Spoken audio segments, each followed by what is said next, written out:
여러분, 오늘은 종려주일입니다. 종려주일에서 종려는 종려나무에서 온 말입니다. 오늘은 또 고난주간의 첫날이기도 합니다. 그럼 왜 종려주일이 고난주간의 첫날이 될까요? 예수님께서 예루살렘에 입성할 당시에 백성들이 왕으로 오시는 예수님을 환영하는 뜻으로 종려나무 가지를 흔든 데에서 유래되었기 때문입니다. 그래서 이 종려주일은 호산나 주일이라고 불리기도 하고요. 또 예수님의 순환당하신 순환사를 낭독하기도 하는 고난의 주일이라고도 불리기도 하였습니다. 오늘 사람들은 종려나무 가지를 흔들며 주님을 환영했습니다. 호산나 다윗의 자손이여 라고 환영했습니다. 하지만 그들의 환영과는 달리 오늘 예수님의 입성의 모습은 매우 초라하였습니다. 바로 왕의 백마가 아닌 나귀 새끼를 타고 입성하셨기 때문입니다. 사람들은 예수님이 이스라엘을 해방시켜줄 강력한 해방의 왕으로 오실 것이라고 착각했습니다.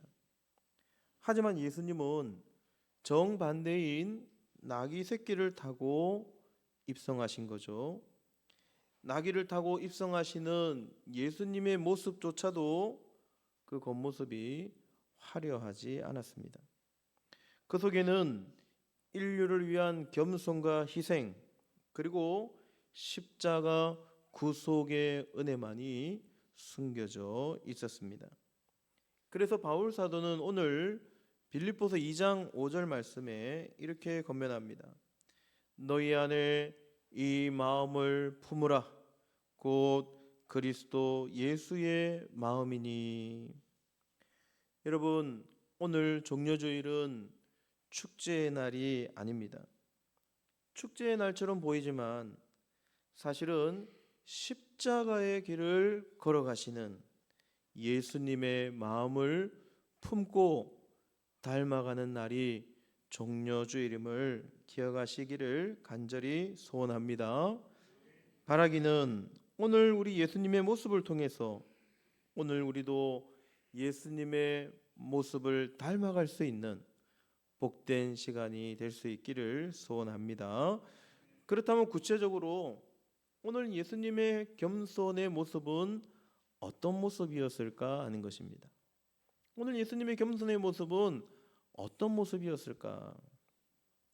오늘 말씀 먼저 6절에 보니까 그는 근본 하나님의 본체시나 하나님과 동등됨을 취할 것으로 여기지 아니하시고라고 말씀하고 있습니다. 그렇습니다. 예수님은 하나님 그 자체이셨습니다. 하나님의 본체이셨습니다. 그분은 창조주 하나님이시자 삼위일체 하나님 제2위격인 성자 하나님이셨습니다. 요한복음 1장 1절에 태초에 말씀이 계시니라 이 말씀이 하나님과 함께 계셨으니 이 말씀은 곧 하나님이시니라. 태초에 계셨다고 말씀하고 있습니다.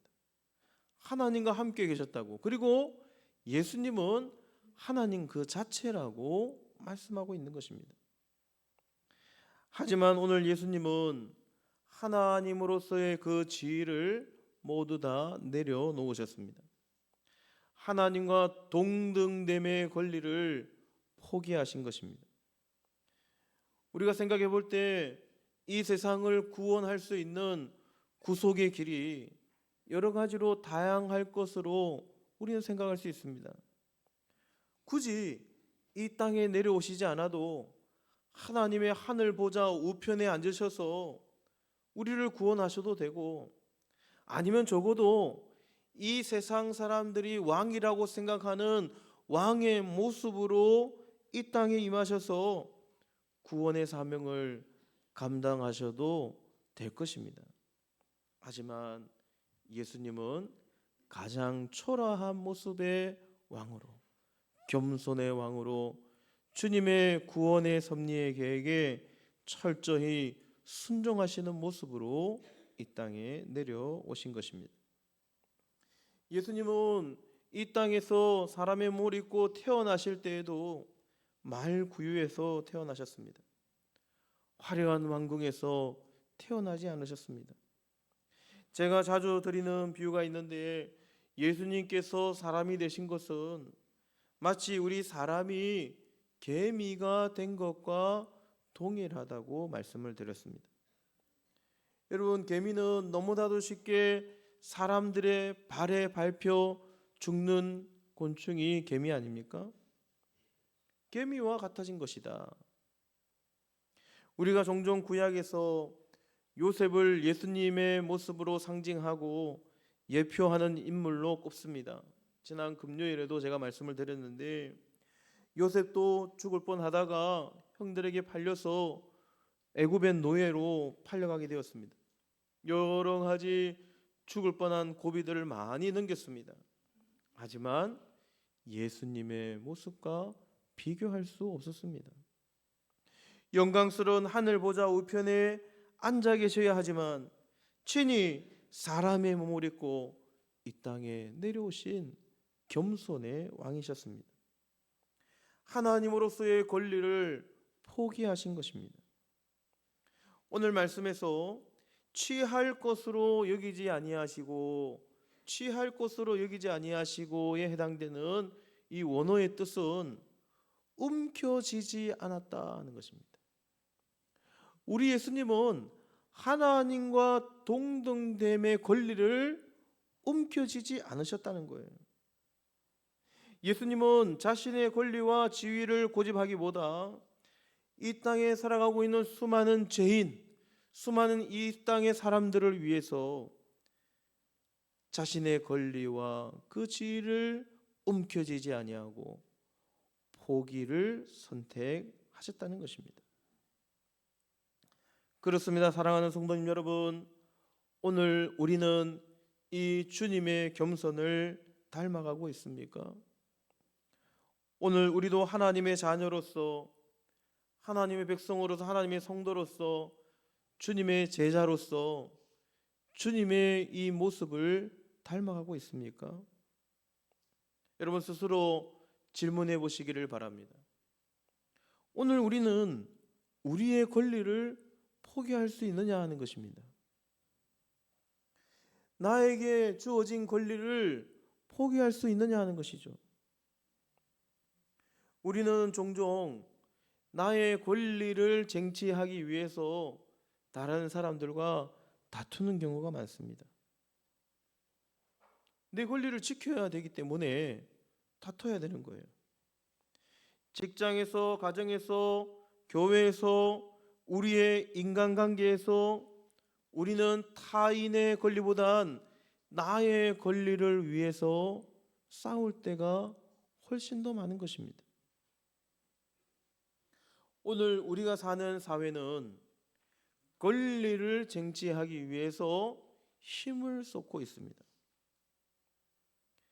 나의 권리가 조금이라도 침범하기라도 하면, 침범당하게 되면 우리는 분노하게 됩니다. 오늘 예수님은 자신의 신적인 권리마저도 포기하신 채 인류의 죄를 위하여 이 땅에 내려오셔서 주님께서 허락하신 그 십자가 구속의 사명을 감당하신 겸손의 왕으로 오신 예수님을 닮아가실 수 있는 복된 믿음의 성도님들이 되시기를 간절히 소원합니다. 두 번째 예수님의 겸손의 모습은 오늘 7절 말씀에 기록되어 있습니다. 오히려 자기를 비워 종의 형체를 가지사 사람들과 같이 되셨고, 예수님은 오히려 자기를 비워 종의 형체를 가지셨다고 말씀하고 있습니다. 종이 되셨다는 거예요. 그러니까 예수님은 하나님의 그 신적인 권리, 하나님과 동등됨의 그 권리도 포기하셨고 동시에 우리의 종이 되어 주셨다는 것입니다. 이 땅에 소외되고 가난한 자들을 섬기는 종이 되어 주셨다는 것입니다. 오늘 나귀 새끼를 타고 입성하시는 그 장면은 바로 섬기는 종으로 오셨다는 것을 선포하고 있는 장면입니다. 오늘 이 말씀에서 자기를 비워라는 이 단어, 비워에 해당되는 이 원어는 케노시스인데, 이 케노시스가 바로 오늘 기독교를 대표하는 단어입니다. 케노시스의 뜻은 비움이라는 단어죠. 비움. 이 비움이라는 단어가 오늘 기독론의 핵심이라는 거예요. 또한 교회론의 핵심이기도 합니다. 기독론과 교회론의 수많은 신학의 이론들이 많이 존재하고 있는데 그 수많은 기독론과 교회론을 단 한마디로 표현한다면 케노시스, 비움이라는 것입니다. 예수님은 비우셨다는 거예요. 예수님은 자기의 권리, 영광, 자신의 주장도 모두 비우시고 거기에 더해서 스스로 종이 되셨다고 말씀하고 있습니다. 종이 되셨다는 것은 우리 사람이 사는 세상에서도 가장 낮은 자리를 선택하신 것입니다. 하나님과 동등됨의 권리를 포기하신 것도 너무나 비참한 일인데, 사람이 되신 것도 너무나 비참한 일인데, 우리 사람이 사는 세상에서도 가장 낮은 위치인 노예, 종이 되었다고 말씀하고 있는 것입니다. 주님은 말씀하셨습니다. 높임을 받고자 하는 자는 섬기는 자가 되어야 한다고 말씀하신 그 주님의 말씀을 친히 실천하셨습니다. 마태복음 20장 28절에 인자가 온 것은 섬김을 받으려 함이 아니라 도리어 섬기려 하고 자기 목숨을 많은 사람의 대속물로 주려 함이니라. 이 말씀을 실천하신 거예요. 인자가 온 것은 섬김을 받기 위해서 온 것이 아니라 많은 사람을 섬기기 위한 종으로 오셨다고 말씀하셨고 친히 그 말씀을 실천하고 있는 것입니다. 예수님은 세상 사람들처럼 우리들처럼 단순히 겸손한 척한 것이 아니라 존재의 본질을 변화시키는 진정한 겸손의 모습을 우리에게 보여주신 것입니다. 즉 진짜 종이 되어주셨다는 것이죠. 그렇습니다. 사랑하는 성도님 여러분, 오늘날 우리는 우리의 지위와 명예를 높이기 위해 애를 쓸 때가 많습니다. 많은 사람들이 자신의 가치를 높이는 것에만 혈안이 되어 있습니다. 교회라고 해서 여러분 별반 다르지 않습니다. 여러분, 교회 안의 직분, 교회 안의 봉사의 자리는 자신의 가치를 높이기 위한 수단이 아닌 것입니다. 오늘날 교회의 직분을 마치 세상에서의 그 지위처럼 신분으로 여기는 경우가 종종 있습니다. 세상에서의 지위의 개념이 아닌 것이죠. 여러분, 교회가 오늘 세상의 많은 사람들로부터 지탄의 대상이 되는 이유가 무엇입니까? 지탄을 받는 이유가 무엇이에요? 세상에서의 직분처럼 우리가 세상에서 섬김을 받으려고 하기 때문입니다. 교회에서의 직분은 전혀 다른 것이죠. 우리의 주님은 친히 종이 되시기 위해서 이 땅에 내려오셨다는 거예요. 주님의 겸손은 이 세상의 것과 전혀 다른 것입니다. 친히 종이 되어 주신 것이죠. 오늘날 기독교가 다시 한번 세상 사람들로부터 존경을 얻으려고 하려면 어떻게 해야 할까요? 오늘 주님처럼 우리가 그들의 종이 되어야 될 줄 믿습니다. 비움을 실천하셔야 되는 거예요.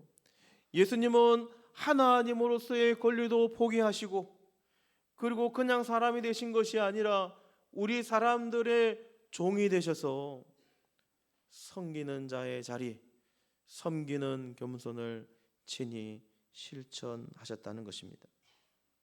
자신의 권리를 채워서 우리가 스스로 높임을 받으려고 한다면 기독교에는 희망이 없는 것입니다. 교회는 희망이 없는 거예요. 오늘 예수님처럼 비움의 겸손의 원리를 실천할 수 있는 복된 믿음의 성도님들이 되시기를 주님의 이름으로 간절히 소원합니다. 세 번째, 겸손의 왕으로 오신 우리 주님의 모습은 어떤 모습입니까? 8절에 보니까 자기를 낮추시고 죽기까지 복종하셨으니 곧 십자가에 죽으심이라. 자기를 낮추시고 죽기까지 복종하셨다고 말씀하고 있습니다. 왕의 신분이 아닌 사람의 모양으로 내려오셨을 뿐만 아니라 종의 모습으로 사람을 섬기셨을 뿐만 아니라 최종 죽기까지 복종하셨다고 말씀하고 있습니다. 십자가에서 인류의 죄를 위하여 친히 죽어 주신 것입니다. 여러분, 십자가형은 로마 시대의 최악의 형벌이었습니다. 예수님은 십자가에 달려서 최악의 수치를 당하셨습니다. 우리가 보통 예수님께서 십자가에 못 박혀 죽으신 성 하나 혹은 명 하나 혹은 조각들을 보면 십자가에 매달리신 예수님이 옷을 입고 있지 않습니까? 속옷 정도는 입고 있습니다. 근데 사실은 아무런 옷도 입지 않은 채 치욕을 견디신 것입니다.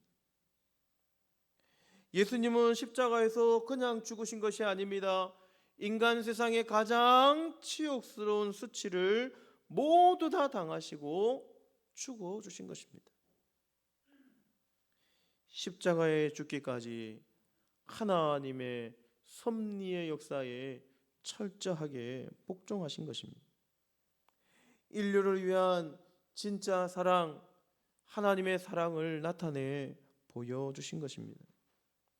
우리 주님은 가장 고귀하신 분이시지만 이 땅에서 가장 비참하고 수치스러운 죽음을 당하신 것입니다. 그래서 여러분, 겸손의 끝, 겸손의 완성, 겸손을 표현할 수 있는 가장 핵심적인 단어는 죽음인 것입니다. 희생인 거예요. 겸손의 끝은 죽는 것입니다. 요한복음 12장 24절에 내가 진실로 진실로 너희에게 이르노니 한 알의 밀이 땅에 떨어져 죽지 아니하면 한 알 그대로 있고 죽으면 많은 열매를 맺느니라. 주님이 이 말씀을 직접 실천하신 거예요. 한 알의 밀이 되어서 땅에 떨어져서 썩어짐을 통하여 많은 열매를 맺으시는 이 말씀을 그대로 실천하신 것입니다. 그렇습니다. 사랑하는 성도님 여러분, 진정한 겸손은 썩어져서 죽을 때에, 희생할 때에 겸손의 열매를 맺게 되는 것임을 꼭 믿으시는 여러분 되시기를 간절히 소망합니다. 멜비 콕스라고 하는 선교사님이 계셨습니다. 1833년 서아프리카에 있는 라이베리아 지역에 선교하러 가신 분입니다. 그곳은 그때 당시에 백인의 무덤이라고 불리던 곳입니다.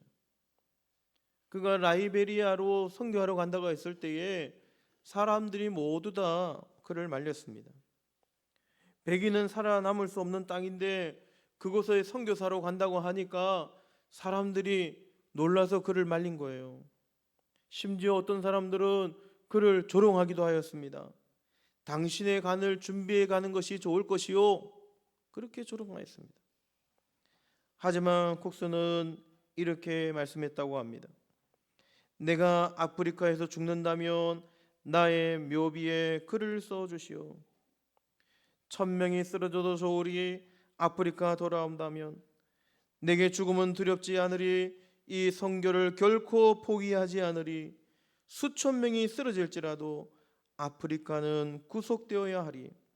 내가 알고 싶은 것 하나는 아프리카 사람 한 사람이 하나님을 알아 살게 되었다는 것이요 라고 묘비에 써달라고 남겼다는 것입니다. 그리고 그는 33살의 젊은 나이에 하나님의 곁으로 가게 됩니다. 하늘의 밀이 땅에 떨어져 썩어져 죽게 된 것입니다. 여러분, 우리나라의 선교의 역사도 마찬가지입니다. 수많은 선교사님들의 희생과 죽음이 있었기에 지금 우리나라에 기독교가 또 복음이 뿌리를 내려서 땅에 떨어져 썩어져 아름다운 열매를 맺고 있는 것입니다. 1902년 한국 최초의 선교사인 아펜젤러 선교사님이 계셨습니다. 그를 태운 배가 군산항에 도착을 했습니다. 그런데 그 선박이 충돌을 한 거예요. 그러자 거기에 이화학당에 여학생 2명이 있었는데 그 여학생이 그만 바다에 빠지고 맙니다. 아펜젤러 선교사님은 지체 없이 그들을 구하기 위해서 바다로 뛰어들었습니다. 그리고 그는 그만 44살의 나이에 멀리 한국 땅에서 순교하고 만 것입니다. 하지만 그의 순교의 씨앗으로 말미암아 이 땅에 복음이 아름답게 열매를 맺었습니다. 그가 세운 배제학당과 정동제일교회에서 수많은 복음의 일꾼들이 배출되었습니다. 또 그의 자녀 3사람이 모두 아버지의 뒤를 따라서 한국의 선교사가 되었다고 말씀하고 있는 것입니다. 그렇습니다. 사랑하는 성도님 여러분, 우리 기독교는 비움의 종교, 죽음의 종교, 희생의 종교임을 믿으시기를 바랍니다. 우리 기독교는 한마디로 이야기하면 비움의 종교인 거예요.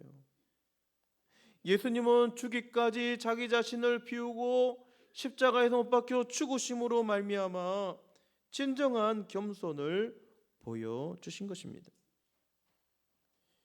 겸손의 끝, 비움의 완성은 죽음입니다. 희생인 것입니다. 희생이 겸손의 완성인 것입니다. 오늘 우리는 성찬 예식을 거행하게 됩니다. 예수님께서 마가의 다락방에서 행하셨던 그 성찬 예식과 함께 예수님께서 행하신 아주 중요한 예식이 또 한 가지 있었습니다. 그것이 뭐냐면 바로 제자들의 발을 씻기신 세족식이었어요. 예수님은 친히 무릎을 꿇고 제자들의 더러워진 발을 씻겨 주었습니다. 당시 종이나 노예가 하던 일이죠. 집에 손님이 들어오시면 집 앞에 있는 그 항아리에서 물을 떠다가 그 손님의 발을 씻어 주는 것이 종이나 노예가 하던 일이었습니다. 여러분, 광야에서 제자들의 발이 얼마나 더러워졌겠습니까? 그런데 예수님께서 친히 제자들의 발을 씻어주시는 본을 보여주신 것입니다. 그리고 예수님은 제자들에게 이렇게 말씀하셨습니다. 요한복음 13장 14절에 내가 주와 또는 선생이 되어 너희 발을 씻었으니 너희도 서로 발을 씻어주는 것이 옳으니라. 아멘. 겸손은 상대방의 발을 씻어주는 것임을 믿으시기를 바랍니다. 서로의 발을 씻어줘야 된다는 거예요. 예수님처럼 죽기까지 낮아지셔서 세상 사람들의 발을 씻어주는 것이 주님의 겸손을 실천하는 것이라고 우리에게 말씀해주고 있는 것입니다. 우리는 할 수만 있다면 고난과 희생의 십자가를 피하려고 합니다. 세상 사람들은 굳이 왜 고난의 십자가를 져야 하는가, 왜 희생해야 하는가라고 이야기합니다. 하지만 주님의 겸손을 닮은 그리스도인은 주님의 고난의 십자가, 희생의 십자가를 질 때 아름다운 복음의 열매가 맺어지는 것임을 믿으시기를 바랍니다. 원수를 사랑하고 그들의 상처를 용서하고 불편함을 감수하고 희생하는 길이 바로 주님이 걸어가셨던 십자가의 길입니다. 나의 뜻 대신 하나님의 뜻에 순종하는 길입니다. 그렇게 할 때 우리 안에 주님의 겸손이 뿌리를 내려서 겸손의 왕 예수 그리스도를 닮아갈 수 있는 복된 삶이 될 수 있다는 것을 기억하시는 복된 믿음의 성도님들이 되시기를 간절히 소망합니다. 말씀을 마치고자 합니다. 사랑하는 여러분, 종료주일을 맞이하여 또 오늘 고난주간의 첫째 날을 맞이하며 우리가 어떻게 주님의 그 겸손을 닮아갈 수 있겠습니까? 이번 한 주간 너희 안에 이 마음을 품으라고 권면하셨던 그 권면의 말씀을 어떻게 실천할 수 있겠습니까? 우리 예수님처럼 우리의 권리를 포기하고 자기를 비워 종의 위치까지 낮아지시고 겸손의 완성이신 죽기까지 희생함으로 주님의 십자가를 지고 가신 것처럼 우리에게 주어진 그 십자가를 지고 주님처럼 희생의 길로 나아가심으로 주님의 겸손을 닮아갈 수 있는 복된 주님의 제자들이 되시기를 주님의 이름으로 간절히 축원드립니다.